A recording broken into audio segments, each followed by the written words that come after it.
Chair. Mr. Chair. Member Tim Mr. McIndoe. Chair. I move that the question be now put. The question is that the question be now put. As many of that opinion will please say aye. Aye. The contrary, no. The ayes have it. Point of order, yes. Honourable Member. Mr. Chairman, I want to raise several points with you. The first of which I think it's almost unprecedented that when the Leader of the Opposition seeks a call on this sort of a debate, that you would move to a closure. That is highly unusual. The second point that I want to raise is that we have several members here who have been here for several hours over several parts of the bill who have not had a single call on any part of the bill. It is therefore outrageous that you are accepting a closure motion in those circumstances. Can I first of all say to him, I never saw the Leader of the Opposition rise, but can I point out to the member, Speaker's Rulings 10(4), once the chairperson has accepted a closure motion and commenced to put the question, it does not matter how far the chairperson gets. Under Standing Order 51, the time to report progress is deferred until the closure and any consequent questions are determined. So whenever a question is being put to the House, the interruption of business is deferred until the question is determined. Standing Order 51. Now I have to say I'm sorry, I did not see the Leader of the Opposition stand. Had I done so, I would have called him. But the reality is now that I have called that the question be now put. And the question is that the question be now put. As many of that opinion will please say aye. Aye. The contrary, no. The ayes have it. Yes, I call the Honourable Member Chris Hipkins. Point of order, Mr. Chair. Point of order. Chair, it is incumbent upon you to look at who is seeking the call before you choose to accept... There is a point of order on the floor. There is no sound. Before you choose to accept a closure motion, to say that you didn't see the Leader of the Opposition who is sitting immediately in front of you is simply unbelievable. The Leader of the Opposition was seeking the call. It is very unusual for you to accept that call and then claim that you didn't see him when he is sitting right there. No, I don't. The reality is that I had made the determination, because we've had 20 speeches on this part, everybody who had a supplementary order paper in has spoken. I'd made that decision to take the call. Now, I apologise to the Leader of the Opposition, because, as I said, had I seen him, I would have acknowledged him. Most certainly. But I didn't. So, the question is that the question be now put. I've already put the question. I've called the vote, and that has to be taken as under Speaker's Rulings 10(4). Point of order, the Honourable Clayton Cosgrove. Mr. Speaker, in your first response to Chris Hipkins, you set out the rationale as to why you didn't call the Leader of the Opposition. In your second response to him, you changed the goalposts and you used another rationale in respect for that. Now, we're in your hands, sir. It is your responsibility. The Leader of the Opposition isn't 3 foot high. He's a pretty tall bloke. He sits adjacent to you. He did make the call. I'll point this out to you, sir. Before you put the vote, there were at least 2 members, the Chief Whip on our side and myself, attempting to gain points of order. And we're not shrinking violets. We do have reasonable lungs.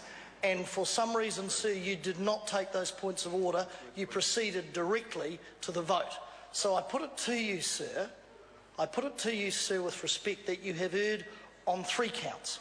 1, that points of order were being raised by 2 members. 2, that you did not call the Leader of the Opposition. As you have quite rightly said, sir, there is precedent for this. And order. There is precedent for non-interjections during a point of order. And 3, sir, that with 2 explanations, you have given 2 differing explanations as to why you did not call a point of order. Now, we're the minority, sir. We rely on you to ensure that our rights are preserved, and we are in a very difficult position, not through our making, sir. I understand where the point of order, the Honourable Member Jerry Brown. Well, I'm speaking to the point of order, Mr. Speaker. You've called on, I think quite rightly, Speaker's Rulings 10(5).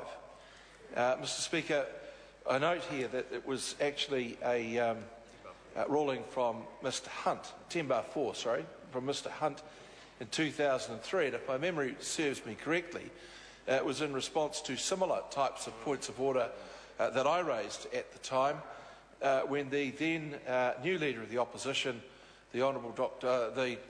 Don Brash, was seeking a call, and if I think for a little longer I'll be able to recall the debate. And the ruling came about because we went down the process of calling the Speaker back and having the Speaker make a ruling from the Chair. You, sir, have acted totally appropriately. Any suggestion that there is a precedent for the Leader of the Opposition getting a preference in a call would only be valid if it were in fact a precedent, but would be the idea that it might have been a courtesy to the Leader of the Opposition taking the call would have been stronger from the Labor Party members had there been not so many others of them standing trying to seek the call ahead of their leader at the time. Order. There's a point of order on the floor, and it's to be heard in silence, and it's to be terse and to the point. Well, Mr. Speaker, I think that is a very salient point. If you were unable to cite Mr. Shearer at the time, it comes as no surprise to me because most of his own party were trying to take the call ahead of him.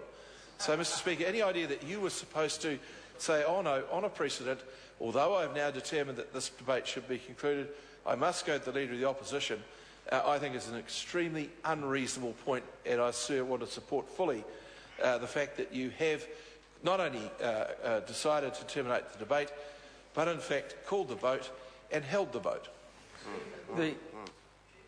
I'll hear the Honourable Clayton Cosgrove. Mr. Chair, the problem the Leader of the Opposition has is I recall it was you, sir, not me, who indicated that in the normal course of events, when the leader, that it is if not a precedent, that it is protocol, when the Leader of the Opposition calls, that you would call him. In fact, it was not me, sir, it was you who admitted that and said, had you seen him, you managed to see Mr. Brownlee, sir, I take it when he rose for a point of order, had you seen the Leader of the Opposition, you would have called him out of tradition or precedent or whatever. The second point I'd raise with you, sir, if it's the case now, and it's been the case, it is the case of every committee stage, as you'll be aware, that members en masse from various political parties seek the call.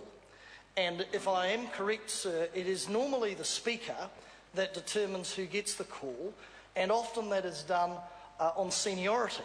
I've seen you, sir, call members and indicate that, you know, you've called a member because of perhaps their place on the front or second row, but certainly, sir, that is a precedent within this House.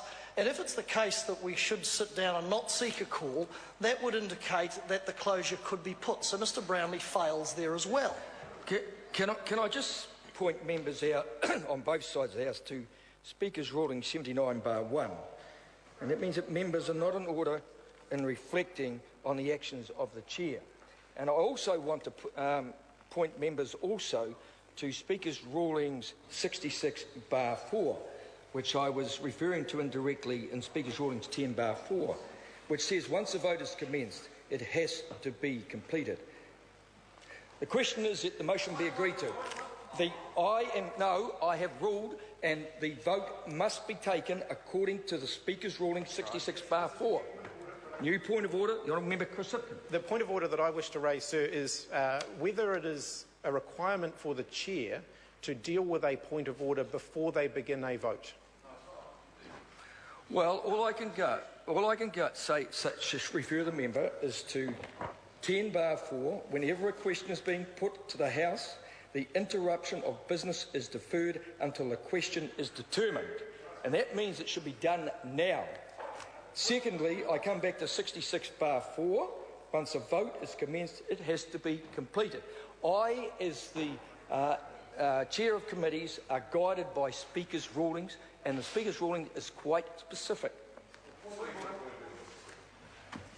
The Honourable David Cunliffe. Speaker, I'd like to draw your attention to the specific wording in Speaker's rulings 10/3, to which you have referred, which says, appointed for the interruption of business any further motion. It is talking about a motion, not a point of order.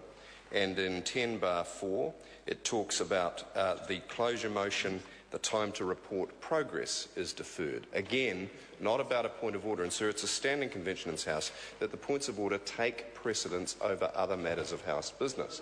And, sir, in this case, you had not, in fact, started to put the vote. You had merely started to call for a vote, ignoring 2 points of order which were before you, including from the senior government whip. And I would respectfully submit that it is within the ambits of Speaker's rulings 10/3, opposition whip 10/3 and 10/4, that you should legitimately have considered those points of order and given your ruling on the point of order before attempting to put the vote, sir.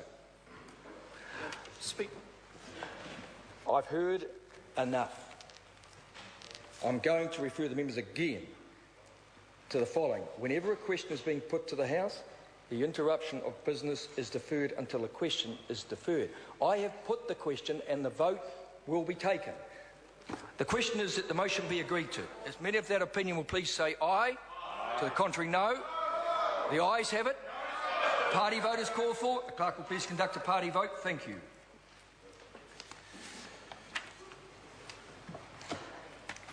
New Zealand National. 59 votes in favour. New Zealand Labour. 34 votes opposed. Green Party. 14 votes opposed. New Zealand First. 8 votes opposed. Māori Party. 2 votes in favour. Mana.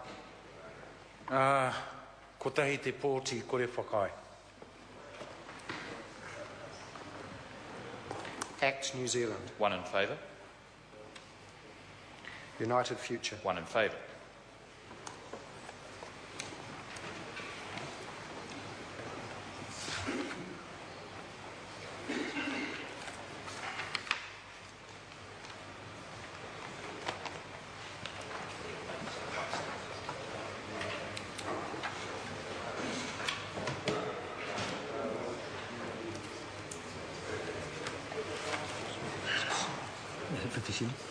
Honourable members, the ayes are 63, the noes are 57. The question will be put, but before we do that, we have a number of amendments to vote on.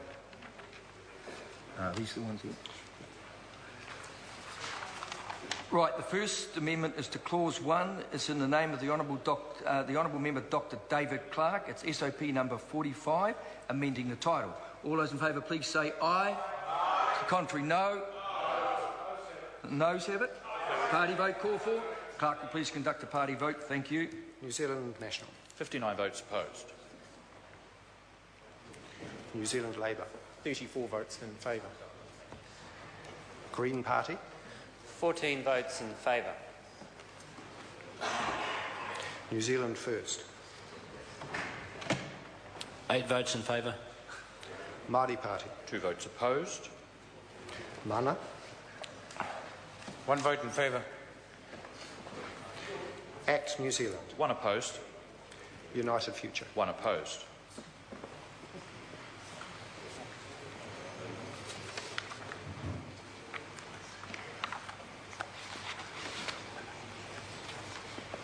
Honourable members, the ayes are 57, the noes are 63. The motion is not agreed to. The next one is in the name of the Right Honourable Winston Peters, also amending the title. All those in favour, please say aye. To the contrary, no. The noes have it. Party vote call for. The clerk will please conduct a party vote. Thank you. New Zealand National. 59 votes opposed. New Zealand Labour. 34 votes in favour. Green Party. 14 votes in favour. New Zealand First. 8 votes in favour. Māori Party. 2 votes opposed. Mana. 1 vote in favour. ACT New Zealand. 1 opposed. United Future. 1 opposed.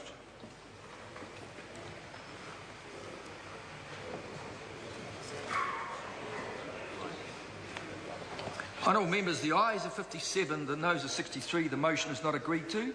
The next one we have is in the name of the Honourable Leanne Dalzell, amending the title. As many of that opinion will please say aye. The contrary, no. No. The noes have it. Party vote call for. Clerk will please conduct the party vote. Thank you. New Zealand National. 59 opposed. New Zealand Labour. 34 votes in favour. Green Party. 14 in favour. New Zealand First. 8 votes in favour. Māori Party. 2 votes opposed. Mana. 1 vote in favour. ACT New Zealand. 1 opposed. United Future. 1 opposed.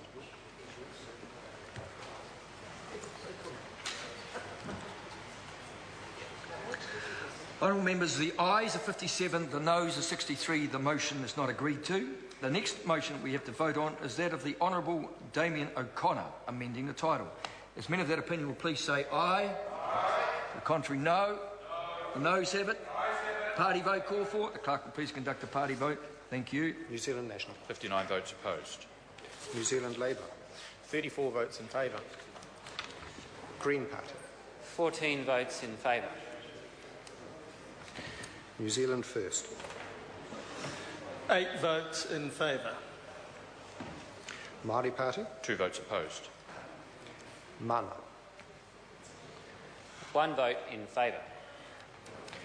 ACT New Zealand. 1 vote opposed. United Future. 1 opposed.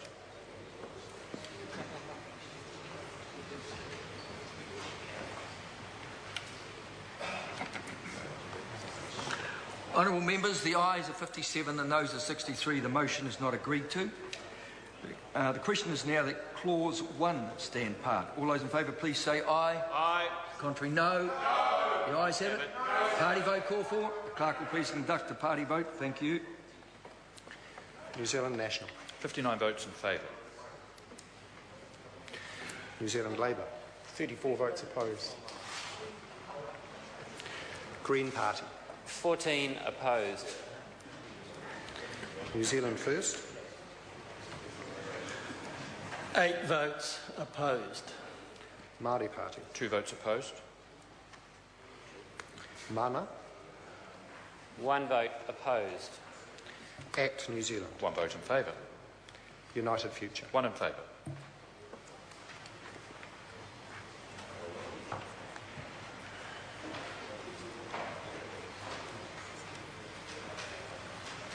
Honourable members, the ayes are 61, the noes are 59. The motion is agreed to. We now have some further amendments to clause 2. The first one is the name of the Honourable Member Chris Hipkins. It's SOP number 53. All those in favour please say aye. The contrary, no. Noes have it. Party vote call for. Clerk will please conduct a party vote. New Thank Zealand you. National. 59 votes opposed. New Zealand Labour. 34 votes in favour. Green Party. 14 votes in favour. New Zealand First.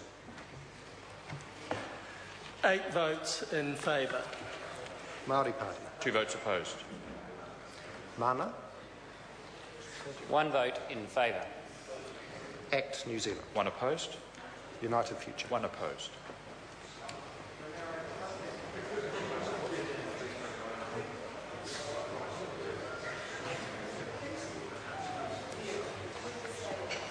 Honourable members, the ayes are 57, the noes are 63. The motion is not agreed to.